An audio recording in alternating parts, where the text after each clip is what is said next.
dikejutkan dengan adanya pemberitaan kasus pembacokan di Kabupaten Kediri dan hal ini mengakibatkan 10 orang yang menjadi korban dan 4 orang diantaranya meninggal dunia. Dan hal ini dilakukan oleh pelaku yang diduga mengalami depresi. Dialog Titik Tengah kali ini akan membahas terkait dengan depresi picu pembunuhan bersama saya, Fatma Ayu.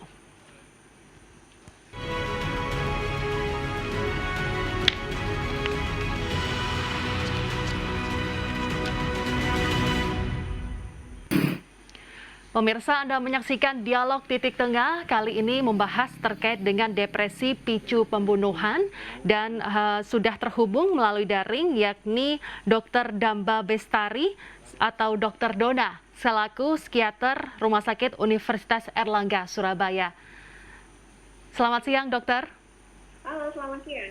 Baik. Selamat siang, Dokter. Dokter Dona, ini berkaitan dengan kasus yang ada di Kabupaten Kediri yang terjadi pada Senin lalu, di mana ada seorang pelaku berumur 35 tahun bernama Rianto, ini membacok 10 orang, baik itu dari ibu, bapak, dan juga adik maupun tetangganya sendiri yang mengakibatkan beberapa orang meninggal dunia. Bisa dijelaskan, Dokter, diduga pelaku ini mengalami depresi berat. Apakah hal itu bisa dilihat bahwa pelaku Rianto ini mengalami depresi, Dokter? Iya, terima kasih ya. Sebelumnya memang ini hanya sebuah analisis awal ya, karena sekali lagi untuk pemeriksaan atau diagnosis pasti ya, menegakkan diagnosis pasti tentunya harus dengan pemeriksaan langsung. Ya. Nah, karena itu ini kita hanya membahas sedikit-sedikit beberapa kemungkinan ya. Kalau yang sempat saya amati ya Mbak ya, ini kan memang jelas yang pasti ini adalah suatu bentuk dari agresivitas ya. Suatu agresivitas atau kekerasan, dan itu ada banyak macamnya gitu. Kenapa kok terjadi agresivitas? Jadi salah satu kemungkinan ada yang namanya amok ya Mbak ya. Amok itu adalah suatu jenis gangguan mental ya yang lekat atau terikat dengan budaya ya. Itu hanya ada pada budaya-budaya negara tertentu ya, yang budaya yang aktif ya, pasien-pasien yang introvert, orang-orang yang susah mengekspresikan emosinya, dan juga biasanya ada faktor pencetus berupa harga diri yang terluka. Dan yang lain juga salah satunya tentu sebuah jenis psikosis mungkin ya, psikotik atau gangguan mental berat ya. Karena di mana dia tidak bisa membedakan antara yang nyata dengan mana yang tidak nyata gitu. Kalau tadi Mbak Fatma sempat menyinggung ya tentang depresi berat ya, sebetulnya kalau dari psikiatri sendiri, kalau kita bilang depresi itu lebih ke gangguan mood ya. Mood, nah, dan biasanya depresi itu memang ada yang ringan dan berat. Nah, itu biasanya kalau moodnya sendiri itu tidak sampai dia kemudian menjadi melakukan hal-hal yang apa ya, nalar ya, jadi itu yang sampai apalagi ini kan sesuatu pembunuhan dan tidak satu tugasnya gitu. Jadi rasanya kalau depresi tidak itu perlu memang harus langsung gitu ya. Jadi terlalu dini bisa menyimpulkan. Itu kemungkinan besar tadi lebih ke gangguan psikosis ya. Dia sudah melakukan hal-hal yang sudah di luar manusia. Oke, Dokter, bagaimana ciri-ciri atau parameter dikatakan seseorang ini bisa dikatakan depresi? Apakah ciri-ciri dari seseorang itu yang dinyatakan depresi tersebut, Dokter? Ya, ini kalau ngomong depresi ya, terus kalau depresi itu memang tadi saya bilang salah satu gangguan mood ya. Jadi yang pertama adalah dia orang yang susah untuk merasakan kesenangan ya, atau kebahagiaan. Kemudian juga ada minat, dan dia juga rasanya yang sekali untuk melakukan. Jadi teriak yang biasanya yang utama. Nah, kemudian yang lain tentunya juga ada perubahan dalam jam tidurnya ya, terlalu banyak susah tidur, kemudian juga perubahan makan ya, terlalu banyak atau justru itu rasa pesimis ya, tentang masa depan itu kayak saya berguna gitu, saya nggak bisa lagi, dan tentunya yang paling parah dan ini sering sekali terjadi, makin banyak adalah ada ide, ada tindakan bunuh diri. Itu kalau yang Fatma. Oke. Lalu impact-nya apa saja, Dokter, yang bisa dihasilkan begitu dari depresi tersebut, mulai dari depresi yang ringan, sedang hingga berat, Dokter? Oke. Kalau impact-nya tentu banyak sekali ya, tentu baik ringan maupun berat.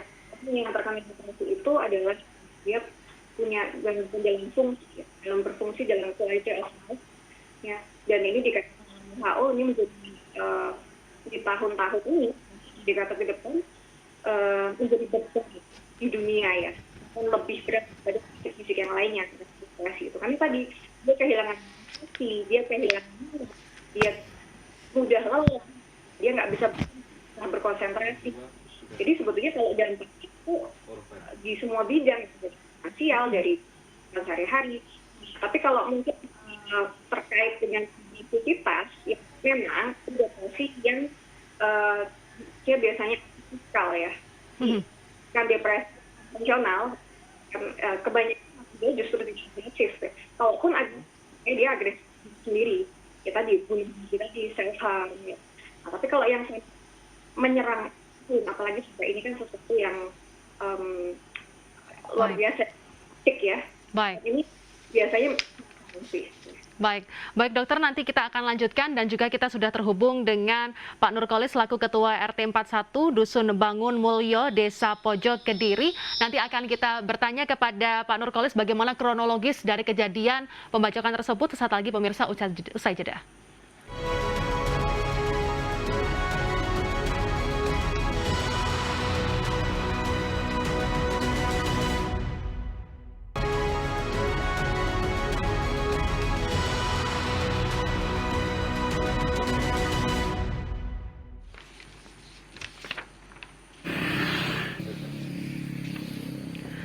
Insiden pembacokan di Kediri menyisakan trauma mendalam bagi korban. Salah satunya orang tua pelaku yang tak mengira anaknya tega membacok keluarga, kerabat hingga tetangga. Insiden pembacokan 10 orang membuat sebagian warga Desa Pojok, Kecamatan Wates, Kabupaten Kediri mengalami trauma mendalam. Pasalnya pelaku Rianto tidak hanya melukai 7 orang termasuk adik, ibu, dan bapaknya, namun juga menewaskan 3 orang tetangganya.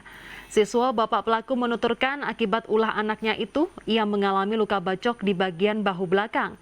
Siswa mengaku saat kejadian dirinya berada di depan rumah dan ibu pelaku di dalam rumah. Siswa berusaha merebut sabit dari tangan Rianto, namun ia justru menjadi korban pembacokan. Begitu juga Timunah, ibu pelaku.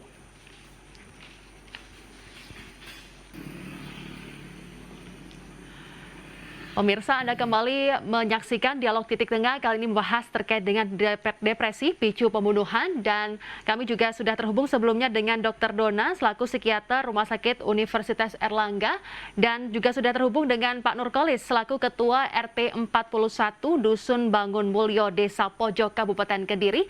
Saya ke Pak Nurkolis. Selamat siang, Pak Nur. Selamat siang. Baik, Pak Nurkolis ini juga selaku selain Ketua RT tapi juga saksi mata termasuk korban ya Pak? Ya, korban. Ya, baik, Pak Nurkolis bisa dijelaskan kronologis kejadian yang terjadi pada Senin lalu Pak terkait dengan pembacokan tersebut? Ya Mbak, awal Mas Rianto itu mondar-mandir di jalan. Dan setelah itu nengak kiri ke kanan, tidak ada orang yang didatangi menghidupkan saya. Datang ke rumah saya tuh, dia bilang, saya tanya dulu, mau cari apa, mau kemana, dia ada. Setelah itu jelang berapa menit itu dia jawab, saya tidak naku. Mau apa? Katanya dia mau diajak ngarit itu.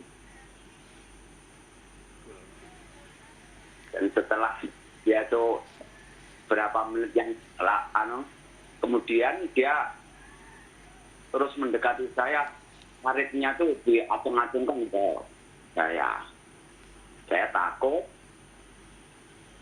mundur, sedikit demi sedikit mundur, saya takut. Lalu istri saya bilang, Mas, Melayu, gitu. Mhm. Setelah itu saya mundur satu langkah dua langkah, akhirnya saya lari. Lari itu bisa sama janda itu dikejar. Saya masuk ke dapur saya, keliling ke belakang, lalu keluar saya ke mertua, ke rumah mertua saya. Mhm. Habis itu saya tutup, saya kunci.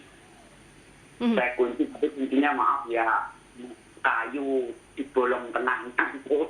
Lalu dia didobrak sama Rianto itu. Mhm. Habis Rianto mendobrak, 1 kali, 2 kali, sampai 3 kali mungkin bisa terbuka, lalu saya lari lagi. Ya. Lari itu mungkin mengejar, tapi saya enggak tahu. Pembacokan sekian banyaknya yang terluka, saya enggak tahu. Tapi dari Pak Nurkolis sendiri juga dipacok. Di bagian mana, Pak Nur? Berusaha dipacok berulang kali, cuma saya tuh mengelak atau mengungkit. Menghindar begitu ya, Pak? Menghindari, ya. Oke, berarti Pak Nurkolis ini bertemu pertama kali saat duduk dan sudah ada tanda-tanda bahwa ini ada yang tidak beres, lalu malah dikejar ketika Pak Nurkolis berusaha untuk mundur dan berlari, malah dikejar dan hingga mendobrak pintu, begitu ya, Pak ya? Iya. Apakah sebelumnya memang tetangga merasa ada yang berbeda dari Rianto sendiri selaku pelaku sendiri, dengan kesehariannya seperti apa sih, Pak?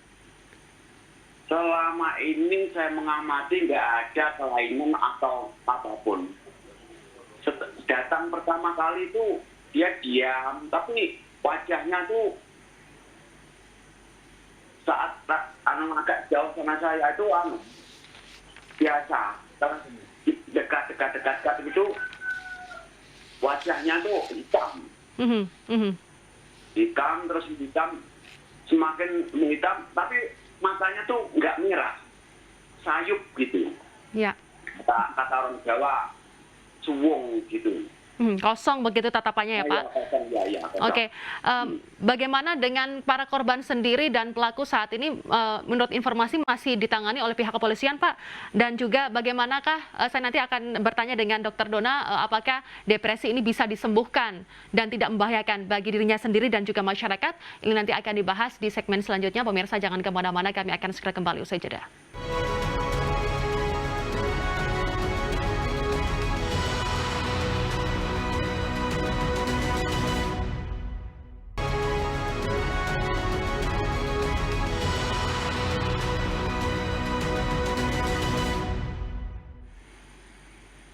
Baik, saya langsung saja ke Dr. Damba Bestari atau Dr. Dona. Dokter, menurut penjelasan dari saksi sekaligus korban sendiri, apakah bisa dikategorikan bahwa pelaku ini mengalami atau diduga mengalami depresi berat? Bagaimana, Dok? Iya, sekali lagi memang kalau depresi atau apapun ya, karena kan yang namanya gangguan mental, gangguan jiwa itu kan banyak ya, Mbak ya. Kalau di petunjuk diagnosis, tapi kalau tadi kan depresi, jujur saya masih belum tahu ya, karena nggak langsung memeriksa ya. Cuman kemungkinan memang kalau dari ceritanya tadi kan tatapannya kosong gitu, dan biasanya juga baik-baik aja kok, rasanya mungkin ya, mungkin sepertinya bukan depresi ya, bukan gangguan mood gitu. Karena kalau gangguan mood itu kan lebih terlihat gitu dia, dan jangka waktunya itu juga tidak hanya 1 atau 2 hari ya, dia bisa berminggu-minggu, berbulan-bulan, itu kok ada yang berubah gitu, dia jadi nggak mau bekerja, jadi mungkin orang melihatnya kayak malas gitu, jadi kelihatan murung. Nah, kalau pasien ini kan tidak ya, nah pelaku kan tidak ya. Nah, jadi kemungkinannya kalau saya sih mungkin lebih tadi yang suatu gangguan mental berat ya, atau psikotik, di mana dia sudah tidak bisa membedakan realita mana yang nyata, mana yang tidak gitu, sehingga mungkin ada halusinasi ya, atau dia mendengar suara yang tidak nyata, atau halusinasi visual, dia melihat sesuatu yang nggak nyata ya, kita nggak tahu karena kita harus memeriksa langsung makanya. Nah, Oke. Sepertinya lebih ke itu. Nah, tapi lebih ke psikotik ya, Dok? Adanya gangguan mental yang berat. Ya. Oke, diduga terjadi seperti itu. Baik, saya ke Pak Nurkolis. Pak Nurkolis, bagaimana saat ini keadaan korban dan juga tetangga-tetangga sendiri saat ini, situasi yang ada di desa bagaimana, Pak? Oh iya, yang korban korban meninggal sudah dimakamkan. Sementara yang luka-luka itu masih di rumah sakit. Masih di rumah sakit dan masih mengalami trauma ya Pak ya? Masih Ya. shock begitu? Ya, masih shock. Oke. Saya kembali lagi ke Dokter Dona. Dokter, apabila terjadi masyarakat mengalami gangguan mental atau juga mengalami depresi, apa yang harus dilakukan oleh keluarga, kerabat, dan juga teman-temannya untuk bisa mensupport dan bisa mendapatkan pertolongan agar tidak terjadi hal-hal yang tidak diinginkan hingga berujung kriminal? Iya. Memang karena kesehatan mental sekarang menjadi isu yang semakin tinggi ya. Jadi yang pertama, kalau layanan kesehatan sendiri itu sudah ada ya, bahkan di tingkat puskesmas itu memakai BPJS gitu, itu bisa. Ada, kalau di pelayanan primer itu ada psikolog bisa, terus yang tingkat yang lebih tinggi itu psikiater juga bisa. Nah, jadi kalau BPJS kan tentu ditanggung ya di covernya. Bisa juga sekarang kalau misalnya anak-anak muda gitu ya, itu bisa mungkin lebih dulu ya untuk yang pertama kali gitu, walaupun tetap harus nanti dibawa langsung, itu bisa lewat media sosial atau online gitu ya, bila perlu. Tapi kalau misalnya sangat darurat, tentu kita harus langsung bawa ke rumah sakit, puskesmas atau tempat yang ini, karena kan nanti bisa dirujuk juga gitu ya. Dan tentunya mungkin sedikit sebagai penutup ya Mbak Fatma, bahwa awareness itu memang kesadaran terhadap kesehatan mental itu sangat amat diperlukan akhir-akhir ini ya. Tentunya nggak cuma segmen anak muda ya, tapi untuk seluruh kalangan itu bisa jadi memberdayakan RT RW gitu ya, kader-kader puskesmas itu untuk men-screening ya, untuk memilah apakah orang ini terkena gangguan mental terutama yang berat, untuk mencegah terjadinya agresivitas di kemudian hari. Keluarga, teman sekaligus tetangga sendiri harus aware, harus sadar dan juga membantu apabila ditemukan masyarakat yang dikira mungkin mengalami depresi atau gangguan mental, harus dibantu agar bisa menolong seorang individual dan juga semoga tidak ada lagi kasus-kasus kriminal yang terjadi akibat depresi berat. Baik, terima kasih Dr. Dona, dan sebelumnya ada Pak Nurkolis selaku Ketua RT 41 Kabupaten Kediri. Pemirsa, saya Fatma Ayu pamit undur diri. Terima kasih atas kebersamaan Anda. Sampai jumpa, sehat selalu.